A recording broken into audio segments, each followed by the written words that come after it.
Monsieur le Président de l'Assemblée générale, Excellences, Mesdames et Messieurs, Monsieur le Secrétaire général de l'Organisation des Nations Unies, c'est pour moi un grand honneur de vous adresser les salutations cordiales de Son Excellence, le colonel Assimi Goïta, président de la transition, chef de l'État du Mali, et également au nom de l'ensemble du peuple malien. Je m'exprime du haut de cette tribune également au nom de Son Excellence le général de brigade Abdourahmane Tchani, président du Conseil national pour la sauvegarde de la patrie, chef de l'État du Niger, empêché de s'exprimer à la tribune de la présente Assemblée générale. Avant tout propos, je voudrais renouveler la compassion des autorités et du peuple du Mali aux autorités et au peuple du Maroc, de la Libye, de la Turquie et de la Syrie suite aux catastrophes naturelles qui ont endeuillé ces pays frères. Monsieur le Président, la paix et la sécurité restent la priorité des populations du Mali et du Sahel. Après plus d'une décennie de violences aux conséquences particulièrement dévastatrices.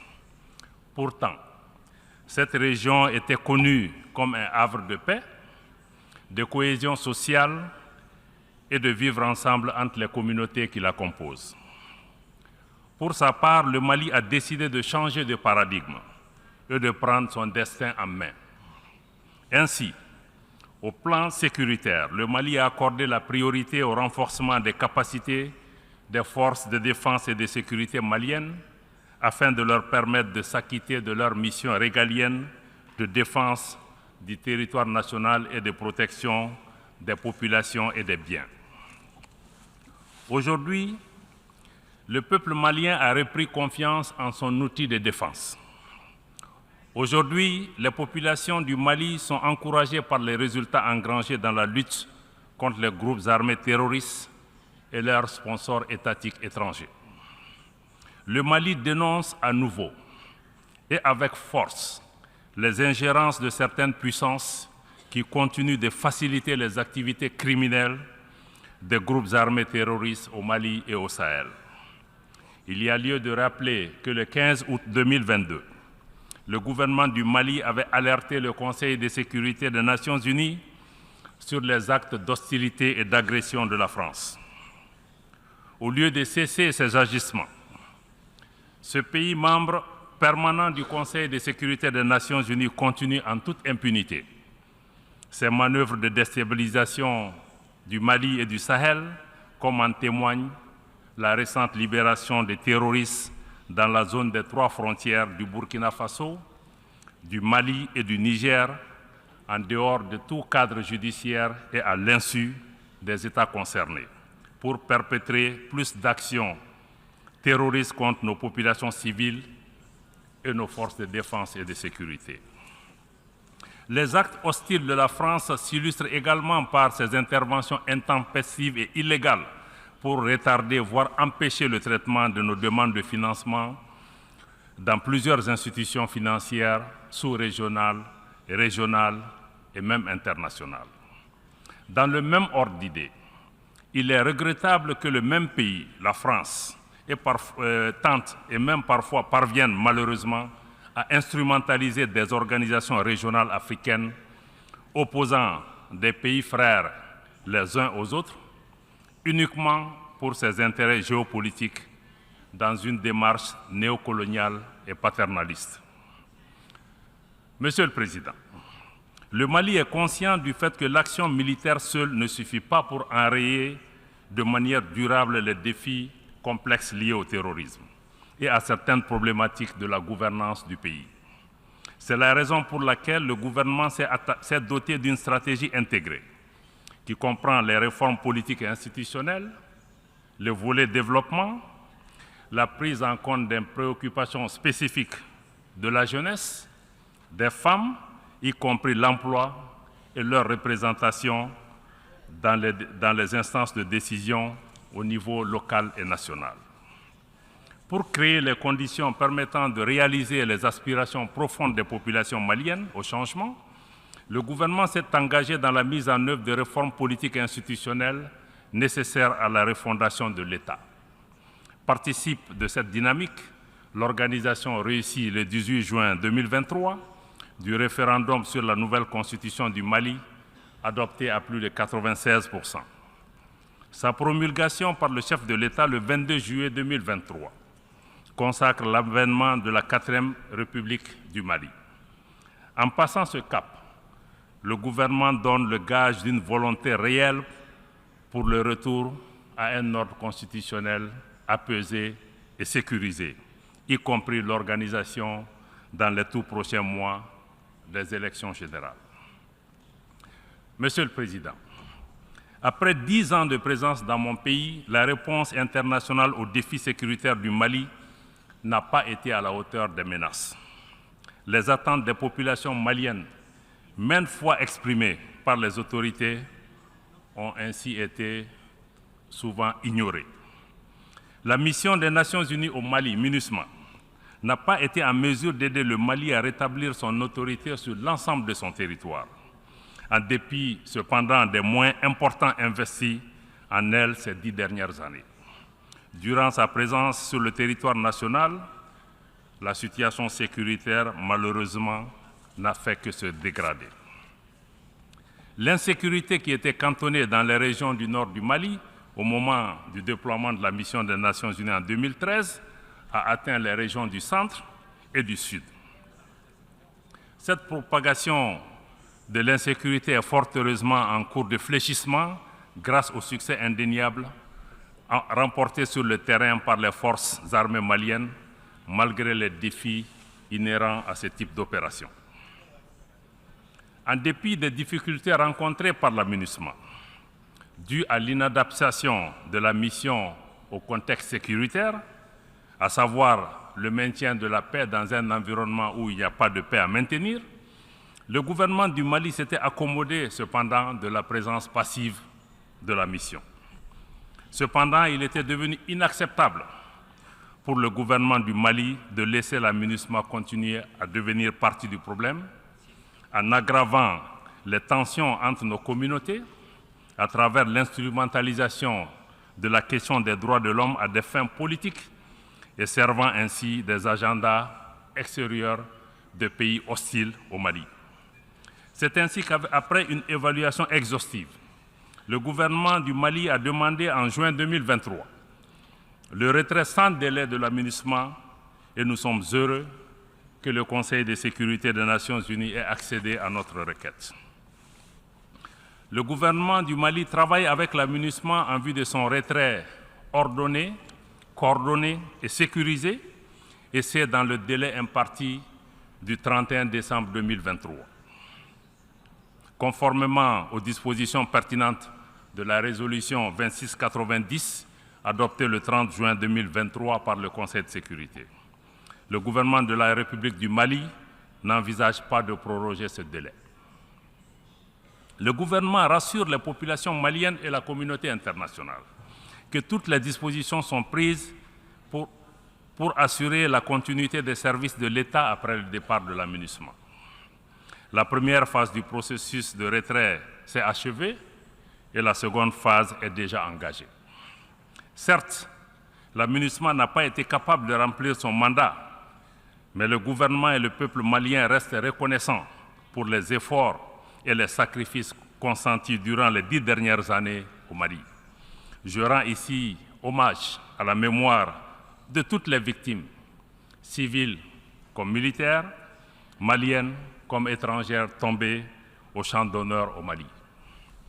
Pour autant, le retrait de la MINUSMA ne signifie pas la fin de la coopération entre le Mali et l'Organisation des Nations Unies. Bien au contraire, mon pays tient à son appartenance à l'ONU et le gouvernement reste engagé en faveur des principes et des nobles idéaux de la Charte. De même, le Mali renouvelle son engagement à coopérer avec l'ensemble des États du monde qui le souhaitent et qui respectent les principes fondamentaux de la politique extérieure de mon pays. Dans une dynamique d'appropriation nationale, le gouvernement s'attelle à poursuivre la mise en œuvre efficiente et intelligente de l'accord pour la paix et la réconciliation issu du processus d'Alger avec nos frères des mouvements signataires qui le souhaitent.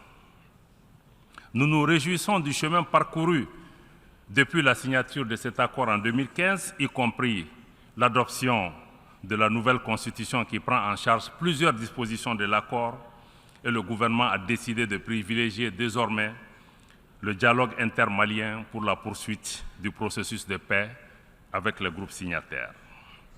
Le gouvernement est conscient des défis qui jalonnent le chemin vers la paix, à l'instar de la série macabre d'attaques terroristes perpétrées sans discernement contre les populations civiles, les éléments des forces de défense et de sécurité maliennes. L'attentat sauvage et barbare contre le bateau Tombouctou et les assauts sur les camps des villes de Bamba, Gao et Bourem entre le 7 et le 12 septembre dernier illustrent la cruauté de ces groupes terroristes et criminels en bande organisée qui agressent lâchement des cibles comme les femmes et les enfants. Au nom du chef de l'État du Mali, du gouvernement et du peuple malien, je tiens à remercier toutes les nations amies et organisations internationales qui ont manifesté leur compassion et leur solidarité à l'occasion de ces événements tragiques.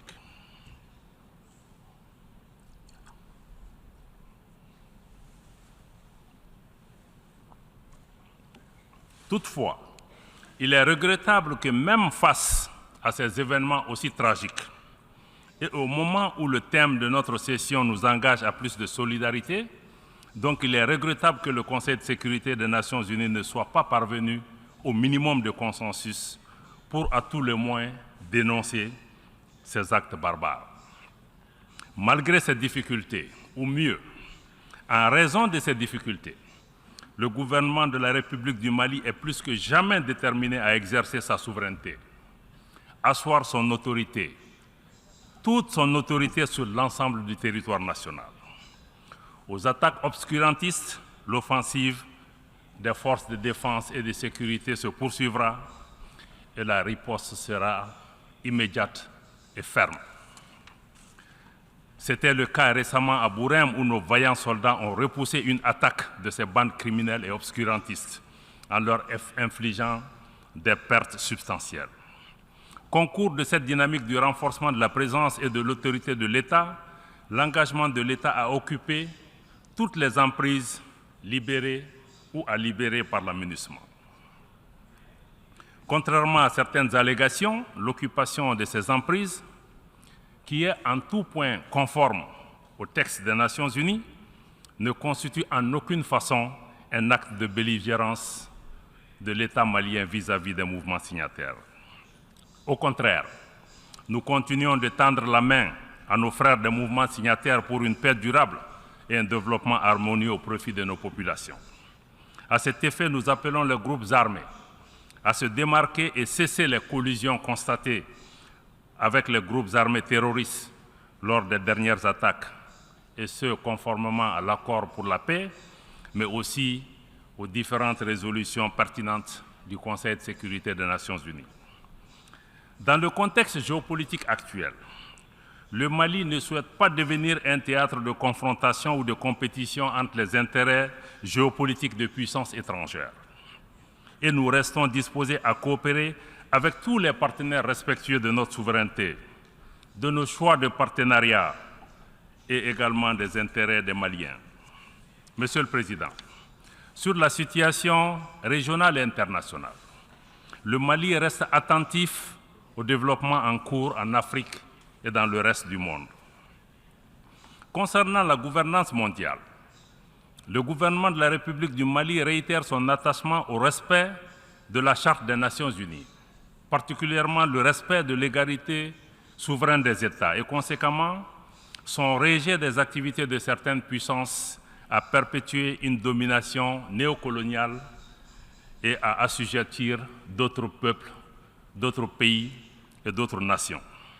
Le Mali est attentif aux évolutions institutionnelles et déplore que l'appréciation des changements de régime intervenus récemment dans certains pays africains soit fonction de la proximité des nouveaux dirigeants avec certaines puissances, ou tout simplement des intérêts géopolitiques en ignorant totalement les aspirations des populations des pays concernés. À cet égard, nous dénonçons et rejetons la politique des 2 poids, 2 mesures appliquées par certaines puissances, par certaines organisations régionales et même par certaines organisations internationales, y compris les Nations Unies. Cette incohérence et cette instrumentalisation ne font que décrédibiliser nos organisations aux yeux des populations et de l'opinion publique, érodant ainsi leur confiance en ces institutions qui sont désormais perçues comme détournées de leur vocation première. Certaines organisations sont utilisées en dehors de tout cadre légal ou communautaire comme des armes contre les pays et les populations qui y ont souscrit librement au prix parfois d'un transfert de souveraineté. Ces organisations se transforment ainsi en instruments de perpétuation et d'imposition d'un ordre colonial et hégémonique. De manière spécifique, nous suivons avec intérêt l'évolution de la situation au Niger depuis le 26 juillet 2023. Le peuple et le gouvernement du Mali réitèrent leur solidarité et leur soutien total au gouvernement et au peuple du Niger, pays frères, voisins et amis. Nous dénonçons sur le principe l'imposition de sanctions et de mesures coercitives contre un État, que ce soit en Afrique ou ailleurs. Nous dénonçons d'autant plus les sanctions lorsqu'elles sont injustes, illégales et inhumaines, comme celles que la CEDEAO et l'UEMOA ont imposées au Niger et avant le Niger, les ont imposées également à mon pays, le Mali, qui s'en est relevé.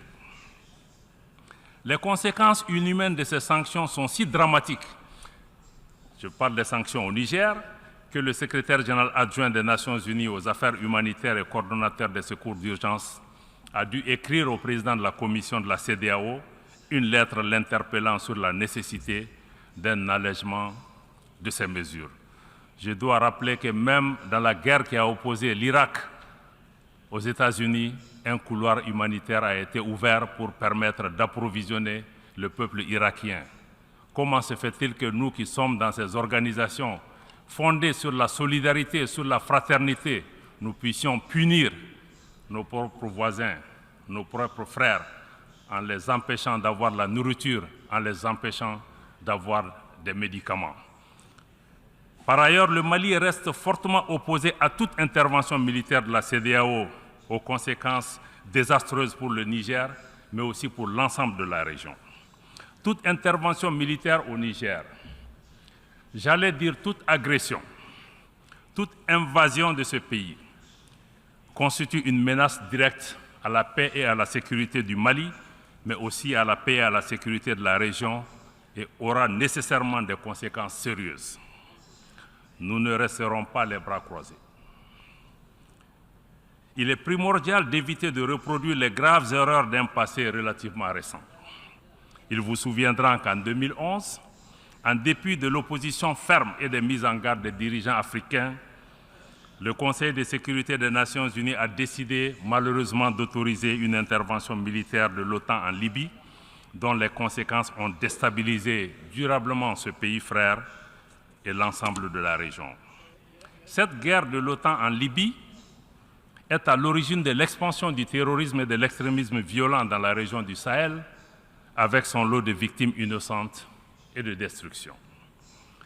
C'est pourquoi nous ne nous lasserons jamais de rappeler cette responsabilité internationale dans la tragédie humaine que vivent la Libye et les pays du Sahel depuis cette intervention.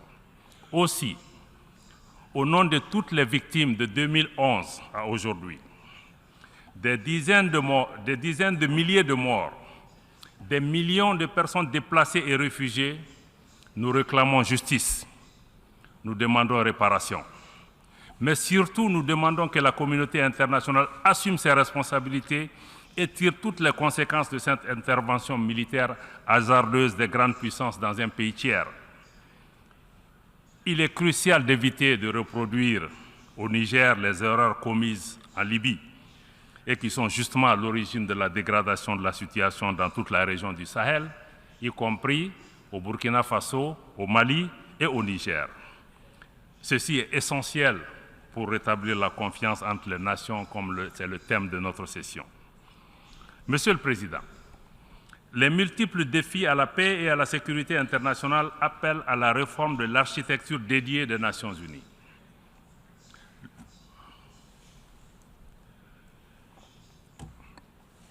Le Mali réitère son soutien à la demande légitime du continent africain en faveur de la réforme du Conseil de sécurité afin de le rendre plus représentatif des réalités de notre temps. Dans la même veine, le Mali continuera de plaider pour la réforme de la gouvernance économique, financière et politique mondiale afin de créer les conditions optimales et justes de la participation de nos pays aux institutions multilatérales. Dans cette dynamique, le Mali réaffirme le rôle central que l'Afrique doit jouer au sein des institutions et des organisations internationales. À cet égard, le Mali salue l'ouverture de l'Alliance des BRICS à de nouveaux États, y compris des États africains.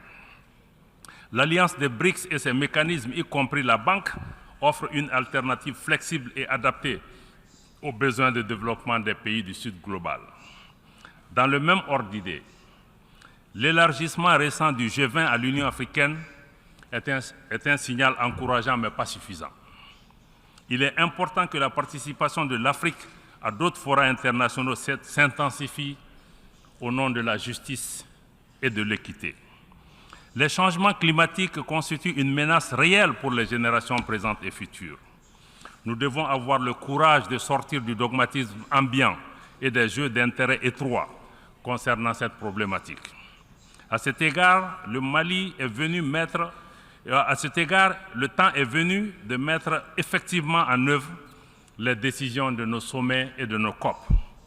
Il est plus que nécessaire que les pays à l'origine du changement climatique assument leurs responsabilités pleines et entières, y compris celle de soutenir les efforts des pays du Sud pour un développement respectueux de l'environnement. Monsieur le Président, je voudrais rappeler que l'Organisation des Nations Unies a été créée en 1945, comme vous le savez, essentiellement pour préserver les générations futures du fléau de la guerre. Ce noble objectif prescrit par la Charte des Nations Unies est loin d'être réalisé. Mieux, les tensions géopolitiques actuelles et les conflits multiples dans le monde constituent des motifs réels d'inquiétude pour le multilatéralisme, la coexistence pacifique et le développement harmonieux. Faisons une pause dans la rhétorique de l'intimidation, de la menace et de la guerre. Comme le thème de cette 78e session nous y invite, travaillons ensemble à rétablir la confiance et à raviver la solidarité mondiale. Osons des réformes qui permettent de construire un monde où chacun compte, un monde où personne n'est laissé de côté. Ensemble, travaillons à mettre en place des mécanismes internationaux efficaces, équitables et inclusifs, permettant de régler les crises et non de les encourager ou même, dans certains cas, de les entretenir. Victimes directes de l'ingérence persistante de certains pays dans leurs affaires intérieures, les populations du Mali et de plusieurs États du Sahel continuent, hélas, de vivre les conséquences tragiques des crises multidimensionnelles imposées et entretenues par ceux qui, paradoxalement, viennent donner des leçons de démocratie ou de respect des droits humains. Dans la mise en œuvre de la vision du chef de l'État pour l'émergence d'un Mali nouveau, libéré de toute domination extérieure néocoloniale, le gouvernement de la République du Mali est honoré de compter sur des partenaires sincères, sur des pays qui valorisent les relations d'égal à égal dans le respect mutuel. À cet égard, je tiens à adresser une mention spéciale à la Fédération de Russie pour sa solidarité agissante et un engagement fiable tant sur le plan bilatéral que multilatéral. Le Mali demeure engagé pour le renforcement des mécanismes régionaux et sous-régionaux africains qui défendraient véritablement et prioritairement les intérêts des populations africaines. Fidèle à sa vocation panafricaniste, réaffirmée dans toutes ses constitutions successives, le Mali réitère son adhésion à tous les mécanismes de sécurité collective pertinents. notamment ceux dans lesquels le leadership africain est affirmé, mais aussi dans lesquels l'instrumentalisation est rejetée et combattue. C'est tout le sens de la création, le 16 septembre 2023, de l'Alliance des États du Sahel par le Burkina Faso, le Mali et le Niger par la signature de la charte du Liptako-Gourma. Cette organisation vise à établir une architecture de défense collective et d'assistance mutuelle dans le but de lutter contre toute forme d'agression, toute forme de terrorisme et de criminalité transnationale organisée dans l'espace de l'Alliance. Cette nouvelle organisation ambitionne également de fédérer les efforts des 3 pays dans les domaines socio-économiques et monétaires, mais aussi de renforcer sur de nouvelles bases l'intégration régionale, cette fois-ci une intégration des peuples fondée sur la solidarité, le respect de la dignité, de l'identité de nos peuples et de nos pays, l'affirmation de notre souveraineté sur nos terres et sur nos ressources, mais aussi notre souveraineté sur nos organisations, le financement de nos activités par nos ressources propres, ainsi que le rejet des ingérences extérieures, des politiques hégémoniques de domination néocoloniale ou d'assujettissement. Outre les mécanismes à vocation sécuritaire, le Mali souscrit pleinement aux initiatives africaines qui œuvrent à la promotion et au renforcement des liens de fraternité et de solidarité, à l'instar de l'Alliance politique africaine initiée par la République sœur du Togo et qui aspire à une Afrique indépendante, politiquement forte, décomplexée, non alignée et capable de participer d'égal à égal en tant qu'actrice à la gouvernance mondiale. Monsieur le Président, Excellences, Mesdames et Messieurs, pour terminer, je voudrais faire observer que les multiples défis à la paix, à la sécurité et au développement imposent un cadre multilatéral refondé, adapté et inclusif. Nous ne devons plus continuer à faire la même chose avec les mêmes mécanismes, les mêmes institutions inadaptées et espérer des résultats différents. Pour sa part, le Mali reste attaché à un multilatéralisme où chaque nation compte. Un multilatéralisme solidaire, porteuse de solutions ambitieuses aux défis complexes de notre temps, particulièrement au Sahel. Un multilatéralisme ouvert, prenant en charge les aspirations profondes de nos populations au changement, à la dignité, au respect, à l'égalité souveraine des États, à l'équité, à la justice, au développement, à la sécurité et enfin à la paix. Je vous remercie de votre aimable attention.